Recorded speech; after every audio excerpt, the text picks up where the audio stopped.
پھر جب اللہ نے چاہا کہ اب اپنی مخلوقات میں اور اضافہ کرے تو اللہ نے اپنے محبوب کے نور سے یہ پوری کائنات کو پیدا کیا. اس کی پوری تفصیل حضور صلی اللہ علیہ وسلم نے بتائی ہے، اس وقت اس کا موقع نہیں. کہ حضور نے فرمایا کہ میرے نور کو اللہ نے 10 حصے کیے، 9 حصے سے اللہ تعالیٰ نے لوح اور قلم بنائے، عرش اور کرسی بنائی، اور پھر ایک حصے سے کو بچایا، پھر اس ایک حصے کو 10 حصے کیے، 10 حصے کے 9 حصے میں یہ بنایا، ایک حصے سے یہ بنایا. وہ بہت تفصیل ہے آقا کریم نے بتائی. یوں اللہ نے اپنے محبوب کے نور سے پوری کائنات کو بنایا. یہ سارے زمین، آسمان، چاند، سورج، ستارے، جنت، یہ سب کے سب اللہ نے اپنے محبوب کے نور سے بنائے. لیکن ابھی تک اس نور کو ظاہر نہ کیا تھا، اور جب اس نور کو ظاہر کرنا ہوا تو اللہ نے اس وقت تک فرشتوں کو پیدا کر چکا تھا، جنات کو پیدا کر چکا تھا، زمین آسمان بن چکے تھے. اور اللہ نے اپنے محبوب کو ظاہر کرنا چاہا تو اللہ نے ارادہ کیا کہ میں ایک ایسی مخلوق بناؤں جو ساری مخلوقات سے افضل، ساری مخلوقات سے افضل. تو اللہ نے اس مخلوق کو بنایا قرآن میں، جس کے بارے میں فرمایا لقد کرمنا بنی آدم، ہم نے آدم کی اولاد کو سب سے زیادہ عزت اور کرامت عطا فرمائی. تو اللہ نے حکم دیا کہ حضرت آدم کو پیدا کیا جائے. اس کے لیے اللہ نے فرشتوں کے ذریعے زمین سے مٹی لی، مٹی سانی گئی، مٹی لیپی گئی، مٹی کو پانی سے گارا بنایا گیا، اس پہ پانی برسایا گیا. جب اس میں خمیر اٹھا، اللہ نے اپنے دست قدرت سے حضرت آدم کے پتلے کو تیار کیا. اس کا دست قدرت ہم اپنے سمجھا نہیں سکتے کہ اللہ کا دست قدرت کیا، ہمارے ہاتھ جیسا نہیں ہے، وہ اس کی قدرت ہے. اس نے خود فرمایا میں نے اپنے ہاتھوں سے اس کی شان کے لائق جیسے اس کے ہاتھ ہے، ہمارے ہاتھ جیسے نہیں.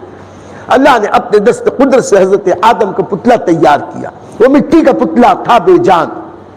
اب اللہ نے عالم ارواح میں جو روحوں کو پیدا کیا تھا، وہاں سے حضرت آدم کی روح کو طلب کیا اور کہا اے آدم کی روح، تو آدم کے اس پتلے میں داخل ہو جا.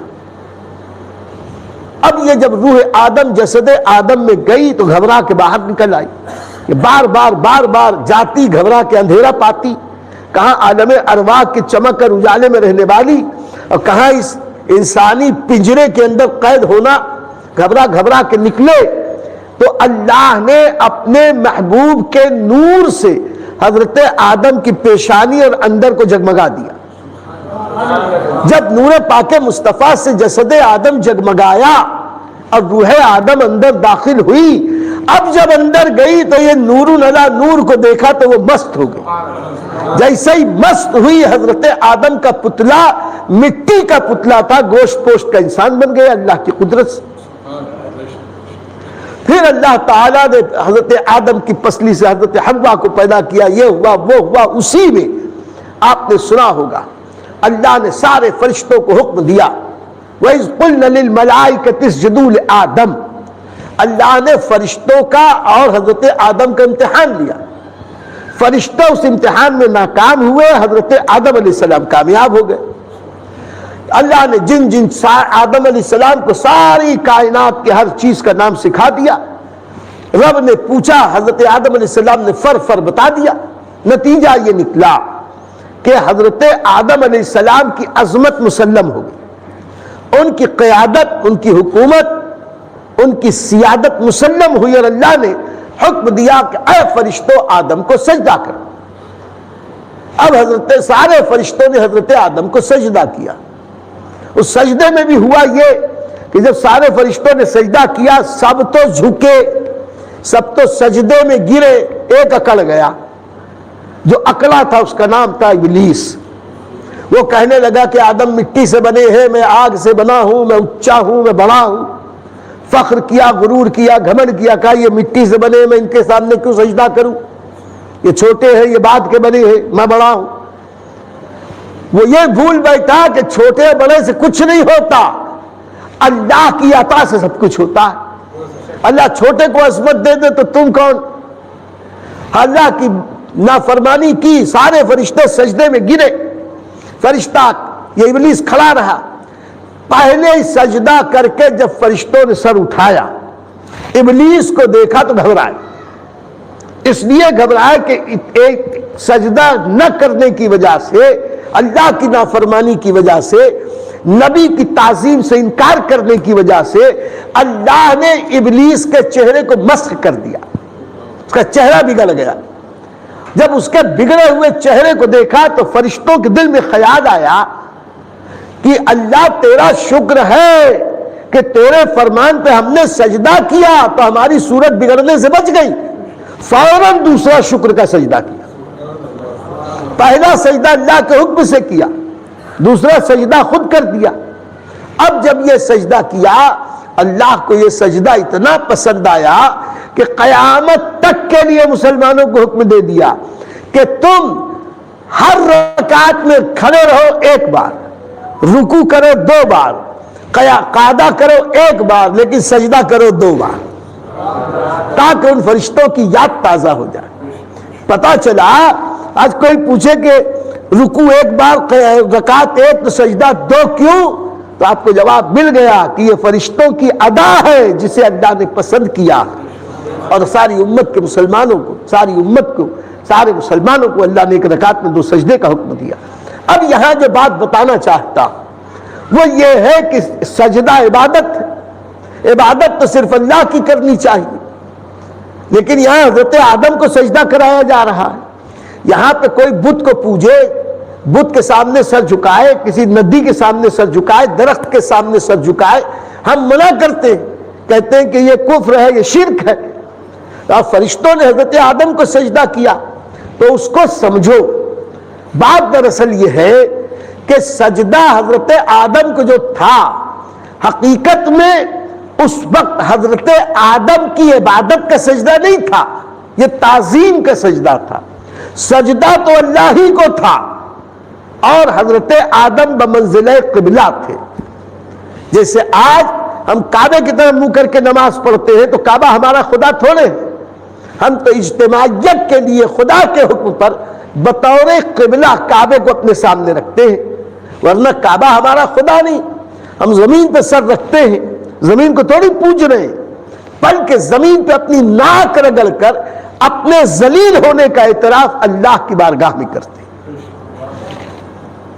تو حضرت آدم علیہ السلام کو جو سجدہ کیا گیا تھا، اس کے بارے میں ایک روایت میں آیا کہ حقیقت میں یہ سجدہ حضرت آدم کو نہیں تھا۔ حضرت آدم کی پیشانی میں جو نور پاک مصطفیٰ چمک رہا تھا، سجدہ اس نور کی تعظیم کے لیے تھا، اور حضرت آدم علیہ السلام حقیقت میں اس وقت قبلے کی مانند تھے۔ جیسے آج ہم کعبے کو قبلہ سمجھ کے سجدہ کرتے ہیں، فرشتوں نے حضرت آدم کو قبلہ سمجھ کے سجدہ کیا۔ پھر اللہ تعالیٰ نے حضرت آدم کو جنت میں لے گئے رکھا، پھر زمین پہ بھیجا، پھر ان کی اولاد ہوئی، پھر وہ نور پاک مصطفیٰ مختلف نبیوں اور انسانوں کی پشتوں اور پیٹوں کی طرف منتقل ہوتا ہوا حضرت نوح علیہ السلام تک آیا۔ پھر حضرت نوح علیہ السلام کے بعد ان کی اولاد میں یہ نور ذریت کی شکل میں حضرت ابراہیم علیہ السلام تک آیا۔ پھر یہ نور پاک مصطفیٰ حضرت ابراہیم سے حضرت اسماعیل کو منتقل ہوا۔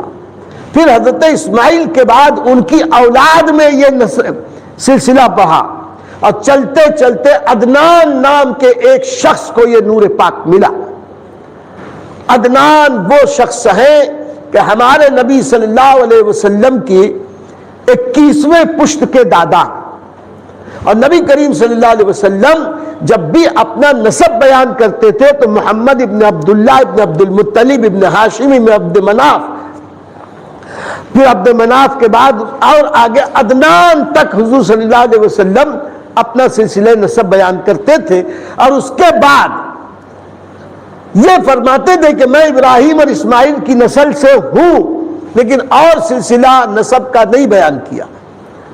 اب یہاں پر ایک خاص بات اخیر میں عرض کرنی ہے، وہ یہ ہے کہ حضور صلی اللہ علیہ وسلم کا وہ نور جو حضرت آدم علیہ السلام سے منتقل ہوتا ہوا حضور تک پہنچا، یعنی بی بی آمنہ تک پہنچا اور حضور کی پیدائش ہوئی، تو ہم بھی پہلے اپنے ماں باپ کے پشت میں تھے، پھر اس کے ماں باپ کی، پھر ان کے ماں باپ کی، یہاں تک حضرت آدم علیہ السلام، اور ہماری پشت میں ہماری اولاد جو قیامت تک ہونے والی ہے اس کی ذریت ہے، یہ اللہ کی قدرت ہے۔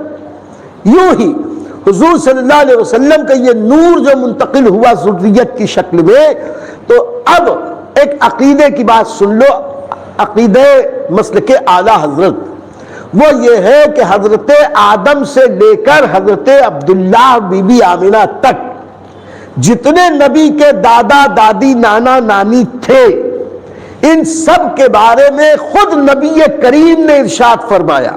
کیا فرماتے ہیں کہ میں پاک پشتوں سے پاک شکموں کی طرف منتقل ہوتا ہوا اپنے ماں باپ تک آیا، یعنی نبی کریم نے خود یہ اعلان کیا حدیث پاک کہ میرے اجداد کرام میں دادا دادی نانا نانی ساری شاخوں میں حضرت آدم تک جتنے تھے، جتنے مرد تھے وہ بھی سب پاک صاف تھے، اور جتنے عورتیں تھیں وہ بھی سب پاک صاف طیب و طاہر تھے۔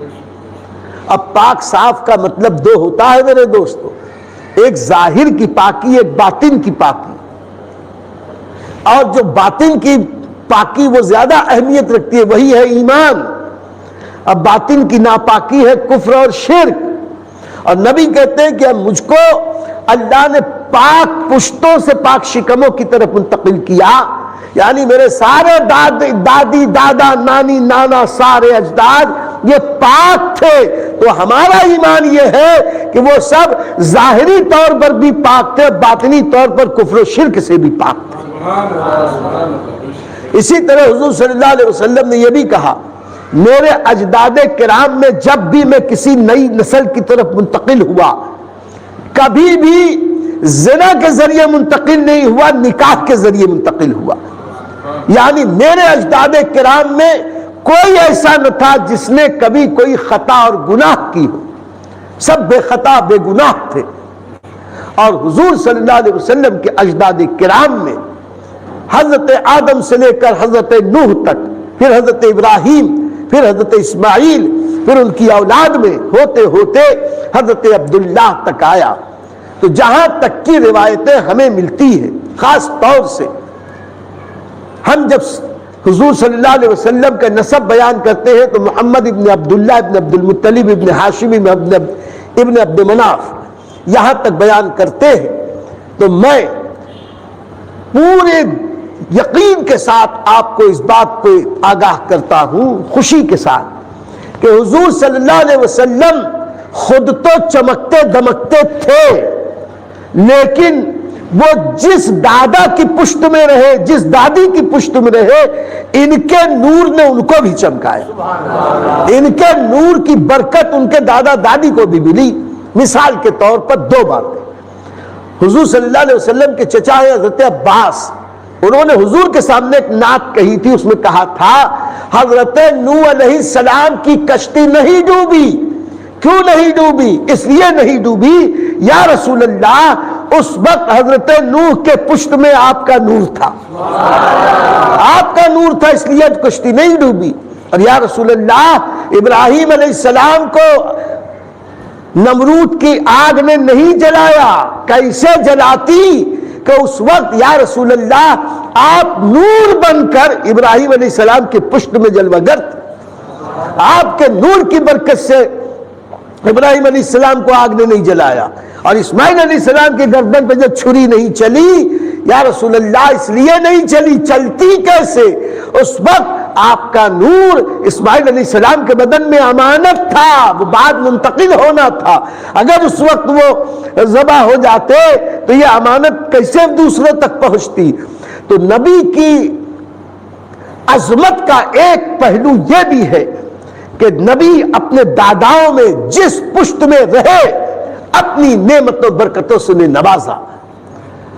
اب اس تناظر میں آج اپنی گفتگو یہیں پر ختم کرتے ہیں، اس وعدے کے ساتھ کہ اگر رب نے چاہا تو کل سے میں حضرت عبد مناف حضرت ہاشم کی مختصر بہت کم، لیکن کم سے کم ہمارے بچوں کو، ہماری بہنوں کو معلوم تو ہو جائے، ہمارے بھائیوں کو، کہ ہم جس نبی کا کلمہ پڑھتے ہیں وہ کتنی عظمت والے، شان والے ہیں، ان کے دادی دادا نانی نانا کے نام کیا، کچھ تو معلوم ہو جائے۔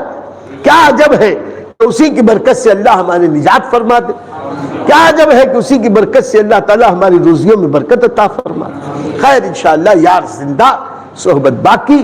اب سیرت کے اگلے واقعات انشاءاللہ ہم کل سے